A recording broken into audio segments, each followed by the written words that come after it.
Abrazo grande para todos, bienvenidos al Club del Juego. Erasmo Provincia les acompaña, gracias por estar acá. Recuerden suscribirse, recuerden darle a la campanita, darle like y recuerden apoyarme como lo han venido haciendo durante todo este tiempo. Ha habido una constante en los últimos años, tanto en México como en Sudamérica y más recientemente en Argentina, y es la incidencia de los técnicos argentinos a nivel de selecciones sobre, vamos a hablar, estos dos países. En el caso de Conmebol, muchos países en Conmebol hoy día son dirigidos por Argentina.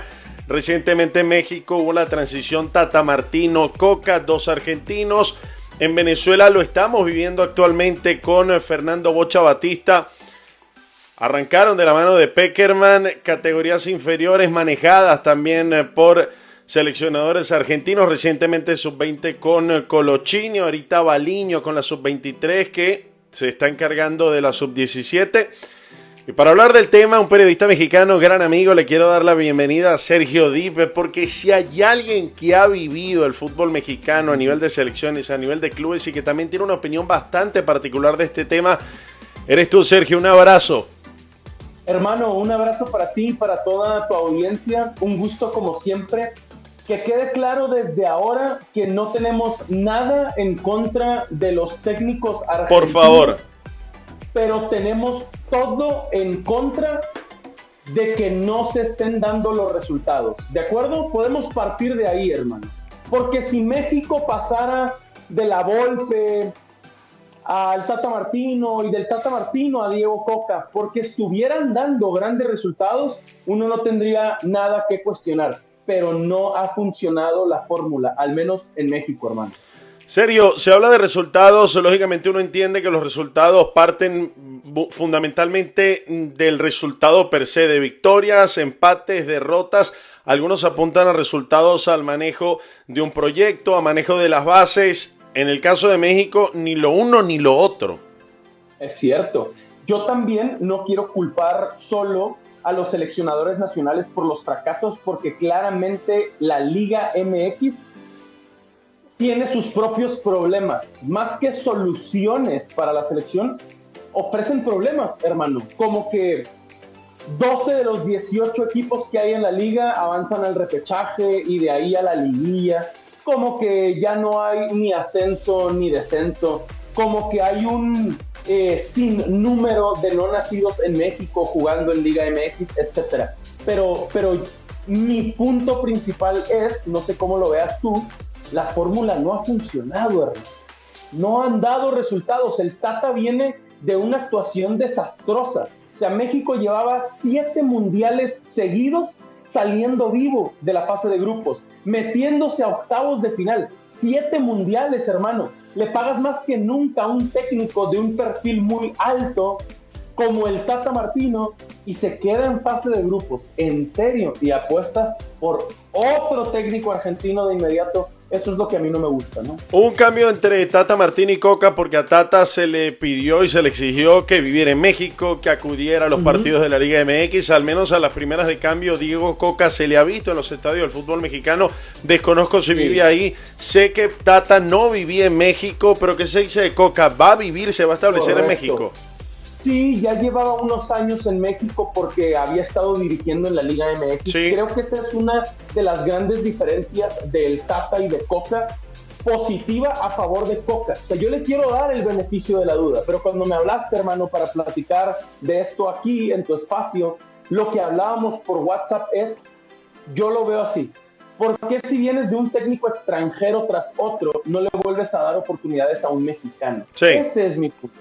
O sea, no es, otra vez, no es nada contra los argentinos, ni contra Juan Carlos Osorio, que era colombiano, ni contra Sven-Goran Eriksson, que era sueco. Pero si no han dado resultados, ¿por qué entonces no te la juegas con los de casa? Pero tú por lo menos, pero ustedes por lo menos en México tienen la ventaja de tener a Coca, que conoce la Liga MX, porque tuvo pasantías por Atlas, estuvo en Veracruz, estuvo en Querétaro, es decir, él ya conoce las deficiencias, las falencias, claro, y yo establezco la comparación con Venezuela, porque cuando arranca Pekerman nunca se le vio por Venezuela, no dirige al fútbol venezolano, de hecho llevó una serie de reestructuraciones, la eliminación de la norma del juvenil, aumento de extranjeros en la liga, creación de torneo de reservas que terminó quebrando algunos clubes del fútbol venezolano, claro. Y ahí está el tema, Pekerman no conoce del fútbol venezolano, no conocía del fútbol venezolano, en cambio Coca sí.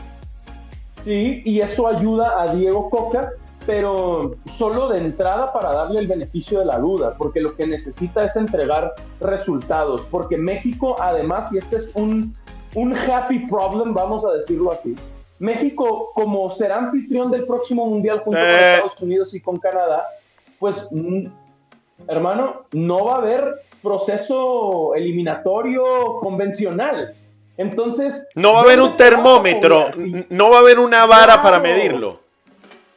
Exacto, entonces, a ver, yo entiendo la designación de Diego Coca porque hizo bicampeón del fútbol mexicano al Atlas, que llevaba 70 años sin ser campeón, y los hizo bicampeones. Entonces, yo entiendo por qué lo están designando, pero de entrada, más dudas que certezas, hermano. Batalló mucho para ganar en Surinam, la selección 139 del mundo, y no pudo ganarle a Jamaica en el Estadio Azteca, ¿eh?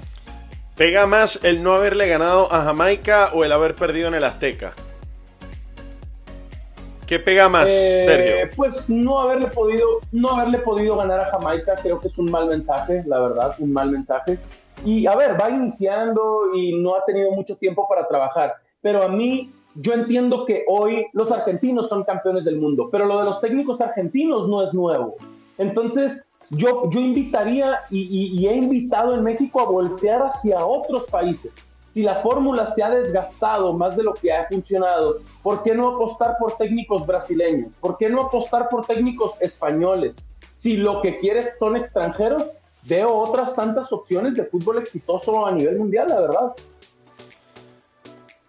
Sergio, quiero hablar de la Liga Mexicana porque tú tocaste un punto muy importante y es el punto de no descensos y no ascensos. Esto de una forma u otra repercute de manera directa a nivel competitivo. Claro. Chiellini en LAFC decía que no hay ningún tipo de presión porque no hay ascensos ni descensos. Y yo recuerdo en una oportunidad cuando César Alejandro Farías, campeón con Aucas en Ecuador, seleccionador de Venezuela, que metió a Venezuela en semifinales por primera vez en la historia, estuvo cerca de llegar a los Colorado Rapids cuando yo trabajaba en Denver. Estoy hablando de que eso fue en el año 2016-2017, por ese lapso. Al final se decantaron por un técnico neozelandés y yo hablaba con Farías acerca del tema y él me decía que no existe ningún tipo de presión dentro de la MLS.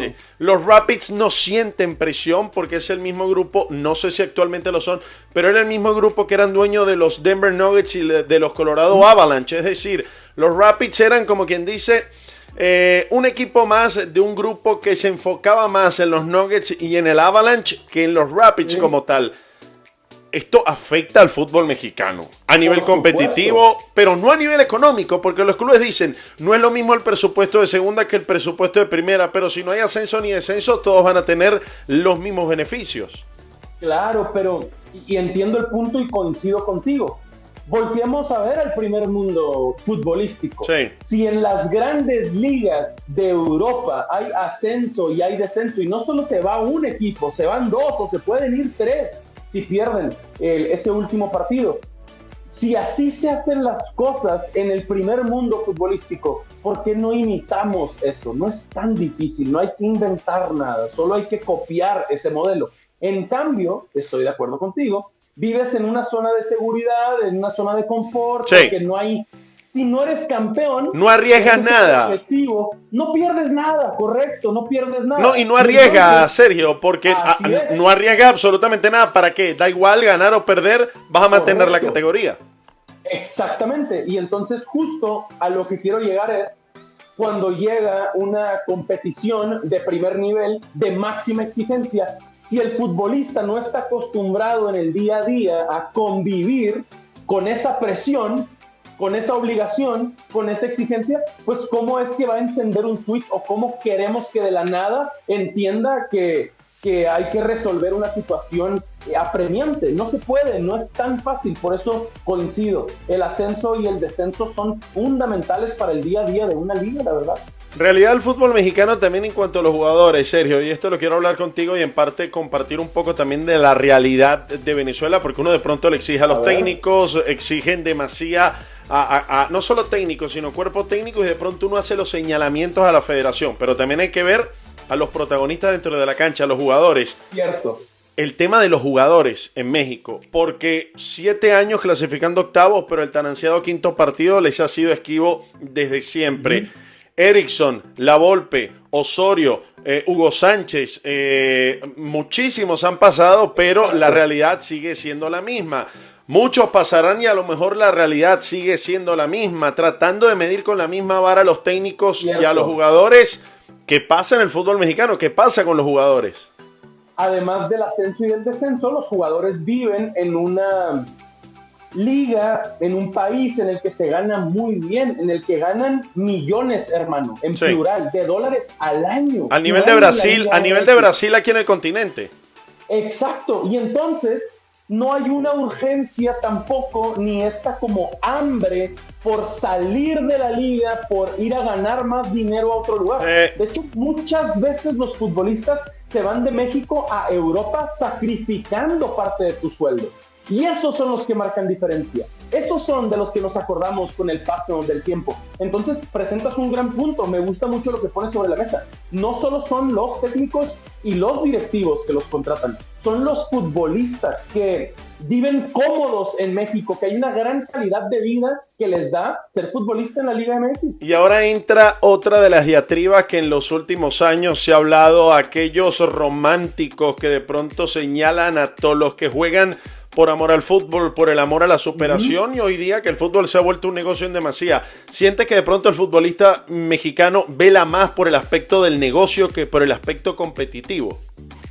Sí, coincido, y nunca es bueno generalizar, pero si tuviera que decir que el común denominador de los futbolistas mexicanos está cargado hacia un lado, diría hacia el económico.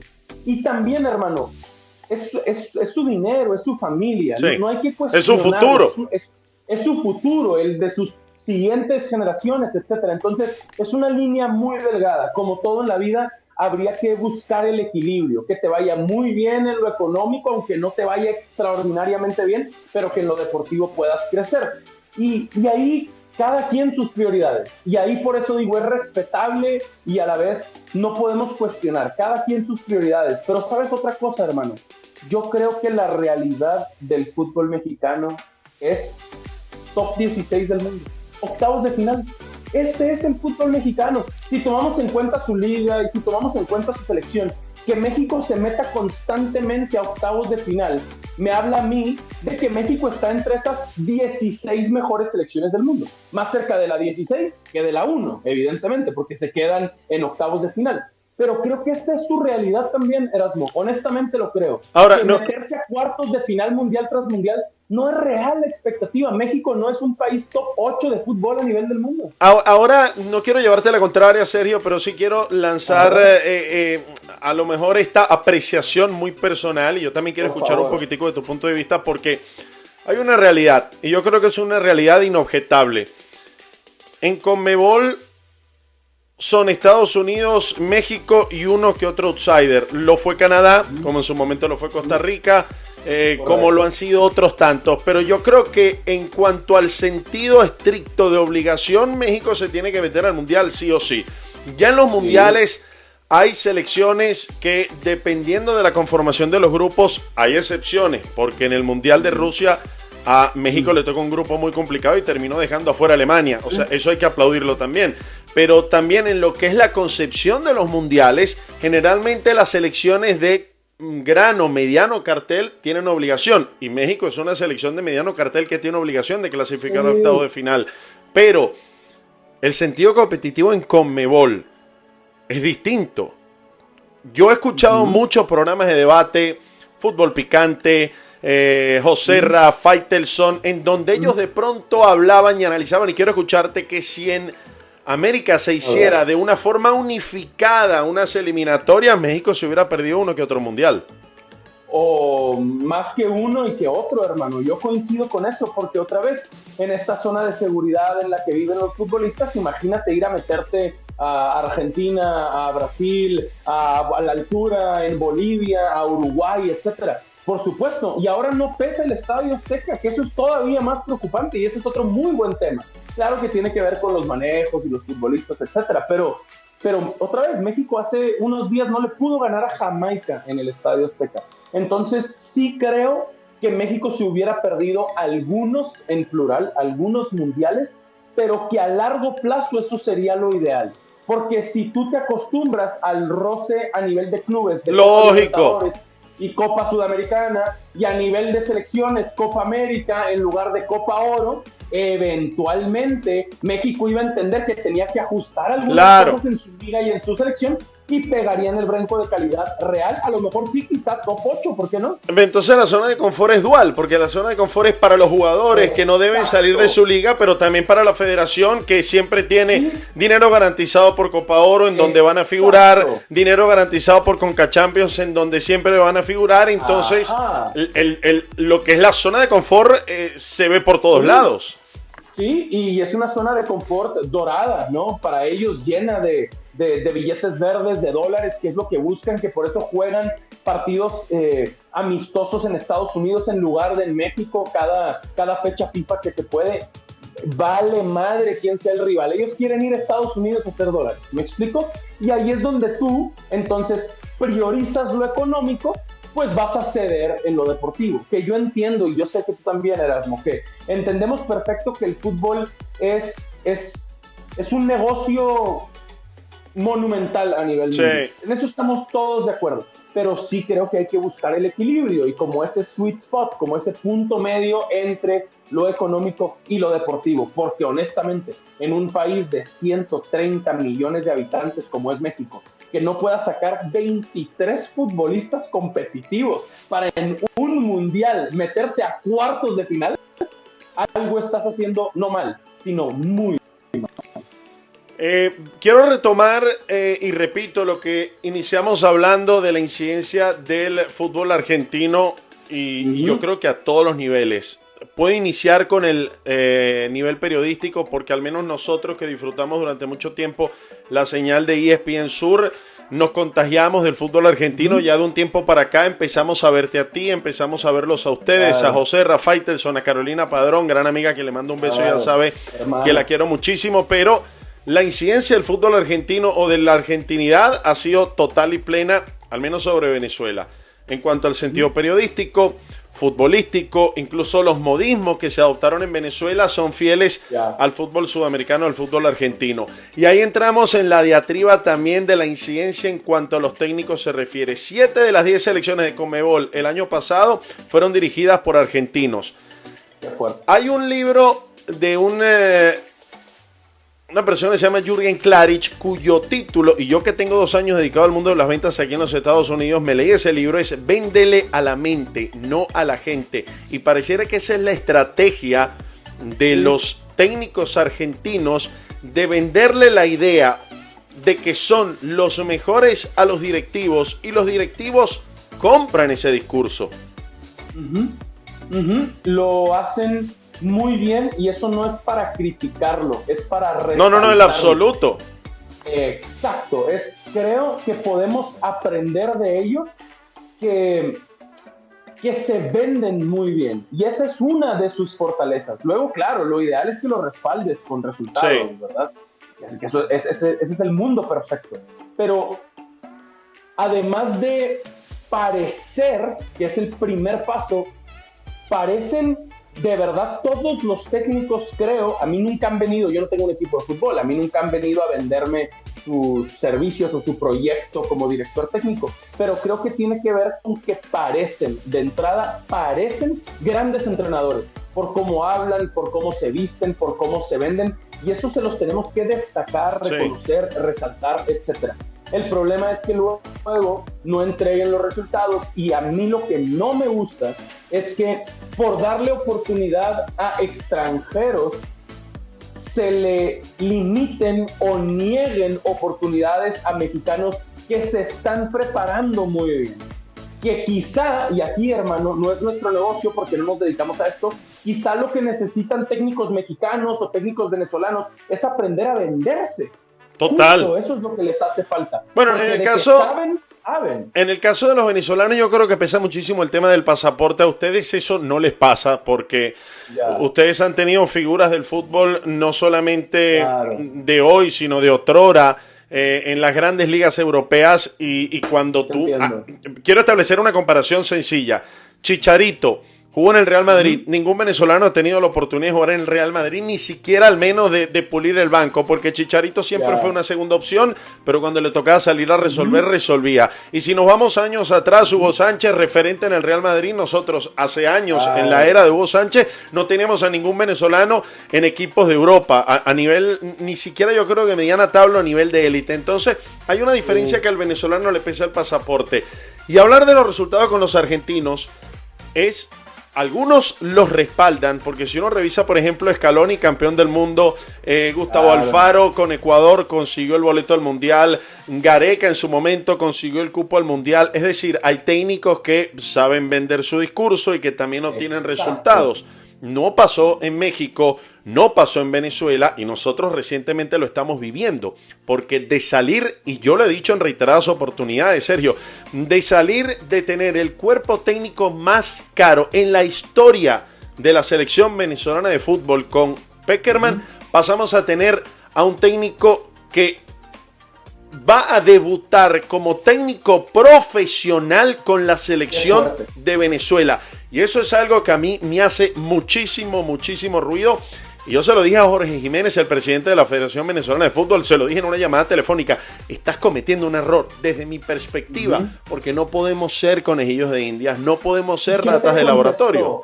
No, apuesta al tema de la continuidad del proyecto de Pekerman, le compró el discurso, le compró la idea, ese proceso formativo que tuvo con muchos de los jugadores que salieron campeones con Argentina en este mundial, pero hay que dar de pronto el beneficio de la duda, pero se le dio el beneficio de la duda a Colochini y fracasó. Y en cuanto a resultados, Sergio, yo te hablo, si uno establece la comparativa del proyecto de Pekerman con Venezuela, en la misma cantidad de partidos que tuvo, y uno lo compara con Farías, uno lo compara con Dudamel, uno incluso lo compara con el propio Noel San Vicente, que tal vez fue el peor técnico de los últimos años que ha pasado por Venezuela, no hubo mayores cambios. En cuanto a resultados, no hubo mayores cambios. Y entra otra discusión que sé que a lo mejor ustedes la tienen en México.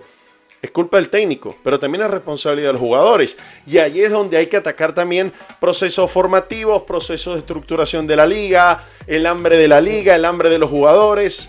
Es un tema demasiado complejo. Sí, yo creo que hasta que México no se pierda un mundial, o sea, que se quede fuera de una Copa del Mundo. Que no creo que pase nunca, Sergio. Eso, ya menos. Uno, porque ya cambió el formato y ahora México será anfitrión. Y con tantas selecciones ahora, 48 que clasificarán a las Copas del Mundo, México ya está, México de cajón va a estar ahí. Entonces realmente creo que las cosas ya no van a cambiar en México porque no cambiaron después de este fracaso. Porque lo peor que existía para el fútbol mexicano, el peor escenario, era no ir al Mundial. Pero ya que vas, el peor de los escenarios yendo era quedarte en la fase de grupos con el técnico mejor pagado en la historia de la selección mexicana de fútbol, que acá también venimos de eso, con el Tata Martino y como sus 10 personas del cuerpo técnico. Y ese es otro punto que podemos aprender de los argentinos. Ellos, hermano, van juntos a todos lados. Sí. Se cuidan y se cubren las espaldas como nadie. Te digo algo. Yo trabajé junto a Rodolfo Paladini, preparador físico de la selección de México, junto a Tata Martino. Él era preparador físico de Noel San Vicente cuando yo era jefe de prensa del Caracas Fútbol Club. La llave era Noel San Vicente Paladini, después ellos pasaron al Real Sport Club, yo fui jefe de comunicaciones también del Real Sport Club, es decir, yo conozco mucho la metodología de trabajo de Rodolfo Paladini y sé que tuvo un cortocircuito con Noel San Vicente luego de que San Vicente dirigiera la selección venezolana de fútbol, que también tuvo a Paladini como preparador físico, pero esa escuela argentina yo la conozco muy bien porque ha tenido mucha incidencia en el fútbol venezolano. Ya para ir cerrando, Sergio, ya de forma directa, Estados Unidos, Canadá y México se meten a la próxima Copa Mundial de la FIFA. ¿Quién más se debe meter en CONCACAF? Porque ese es otro tema. CONCACAF va a mantener la misma cantidad de puntos. y de pronto vamos a ver oportunidades o esas selecciones que se puedan colarse, van a tener oportunidades, quién sabe, a lo mejor Puerto Rico, corrígeme si me equivoco, pero está en la próxima Copa Oro. Cuba, a lo mejor también se puede meter de cabeza. Los que siempre se meten, Jamaica, Trinidad, Costa Rica, uno que de pronto puede haber un Honduras, El Salvador, Panamá. Es decir, se va a poner interesante la CONCACAF.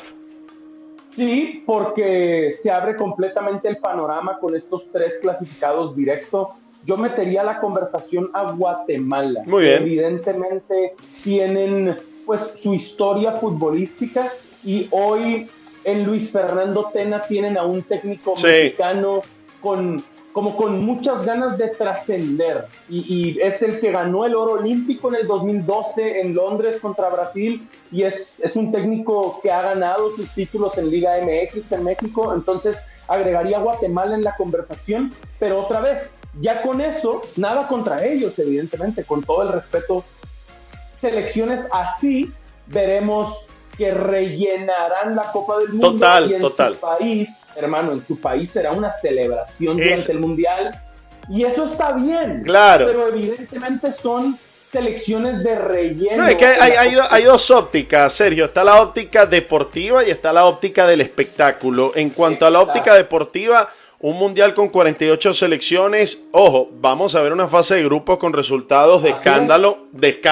resultados, pero que tú vas a decir, ¿cómo es posible que en una Copa Mundial de la FIFA tú te topes con un 7-0, un 8-0, de pronto un 5-0, 6-0? Y yo creo que ya, conforme avance la Copa Mundial, vamos a parecernos más a lo que es unos octavos de final de la Copa del Mundo actual, porque incluso con 32 habían partidos con resultados de escándalo. Pero exacto, desde el punto de vista del espectáculo, y es una pregunta que yo te hago, sin los 3 caballos de batalla de CONCACAF, es decir, sin México, sin Estados Unidos y sin Canadá, ¿tú consideras que tal vez estas van a ser las eliminatorias, repito, en cuanto al espectáculo, más emocionantes en la historia de la CONCACAF? Buen tema, sí puede ser, hermano, porque el nivel va a estar muy parejo. Sí, por eso te lo digo. Sí, justo, si se toman las cosas con seriedad, los ticos, Costa Rica tiene uno de esos boletos. Yo en Jamaica veo a muchos jugadores con una potencia física muy importante que creo que los hace superiores, que cada vez tratan mejor la pelota, porque físicamente ya eran superiores. Lo que hacía falta era que entendieran un poquito de cómo jugar al fútbol. Entonces yo veo a Costa Rica, yo veo a Jamaica, y luego entendiendo que es una oportunidad única para todas las demás selecciones de la región de Centroamérica y del Caribe, y sí puede ser sumamente emocionante. Y coincido contigo en que en el Mundial veríamos una fase de grupos para el olvido, que quizá el Mundial arranque hasta los octavos de final, cuando queden unas 16 selecciones, los de siempre, y ojalá, aquí es donde creo que valdría la pena, ojalá alguna sorpresa, ¿por qué no? Ojalá algún equipo revelación, con lo difícil que eso es, pero me encantaría que de estos que nadie espera y que nunca hemos visto. Un Marruecos. Selección. Otro Marruecos. Por supuesto. Se ve difícil, pero ojalá, hermano. Y sí, lo mejor para el fútbol en Venezuela también, hablando del sueño que No, mira, yo te digo algo. Pinta bien la cosa. Serio, yo te digo algo, mira, si uno contabiliza a nivel histórico, tomando en cuenta este nuevo formato de 6,5, la única posibilidad que tuvo Venezuela en cuanto a puntos se refiere y a colocación en la tabla en la historia de las eliminatorias, la oportunidad más grande que tuvo, si uno toma en cuenta los puntos, repito, fue la eliminación, la clasificación a Brasil 2014, porque Brasil ya tenía su cupo garantizado. Y Venezuela en ese momento se quedó alojado en el 6º lugar, pero en el 6º lugar sin contabilizar esos 6 puntos que en teoría se iba a llevar Brasil. Y esos 6 puntos también se traducían en muchas variaciones en la tabla. Pero a nivel histórico, Venezuela solo, y esto lo condiciono con sacar un resultado positivo en La Paz, pero solo está por encima de Bolivia. No está por encima, evidentemente, de los 3 grandes del Cono Sur, Argentina, Brasil y Uruguay. Vamos a meter en ese lote a ese trabajo generacional que ha tenido Ecuador desde hace mucho tiempo para acá. Vamos a meter una selección colombiana que va a estar herida por perderse la última cita. Mismo caso de Chile y mismo caso de Perú. Y ya cuando tú te topas con ese panorama de estas selecciones que yo te estoy nombrando, Los otros tres que se van a matar son Paraguay, Venezuela y Bolivia. Y ojo con Paraguay. Entonces, yo no puedo ser optimista. Si estuviera en CONCACAF a lo mejor pudiera ser optimista, pero en CONMEBOL no lo puedo ser. Yo en CONMEBOL no puedo tener el optimismo de que Venezuela se vaya a meter al Mundial. Coincido desafortunadamente, y si las cosas no mejoran ni en México ni en Venezuela, hermano, pues a la próxima nos juntamos y platicamos de béisbol, porque caballos venezolanos sobran en grandes ligas, en el Salón de la Fama, y México tiene un buen momento beisbolístico. A veces digo que me equivoqué de disciplina, que si a lo mejor me hubiera dedicado al béisbol, mira, no. Serio, conclusiones, ¿a dónde va el fútbol mexicano? Yo creo que el fútbol mexicano va a seguir priorizando lo económico. Me parece que va a fusionarse eventualmente con la MLS. Encontrarán la forma de su propia competencia, que ya la están diseñando y ya nos la están proyectando y como que la van metiendo poco a poco en la conversación.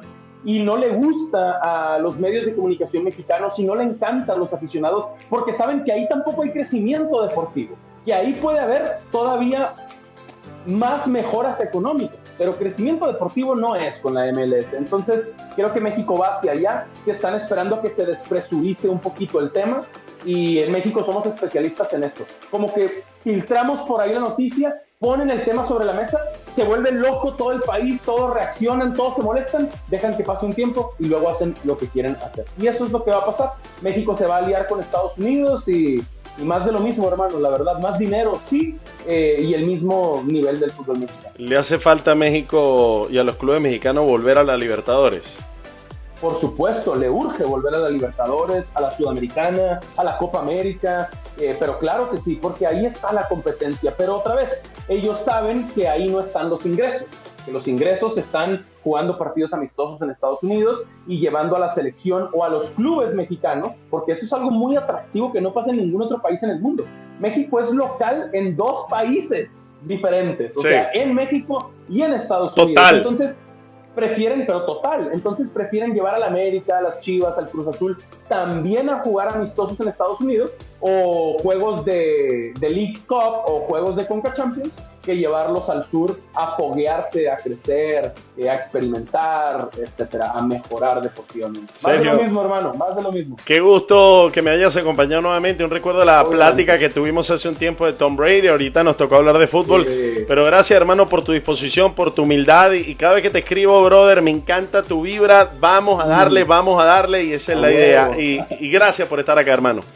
A ti, hermano, es un gusto. Saludos a todo tu público, a toda tu audiencia. Seguimos en contacto en WhatsApp y nos juntamos pronto por aquí otra vez. Así es, un abrazo para todos. Gracias por la sintonía.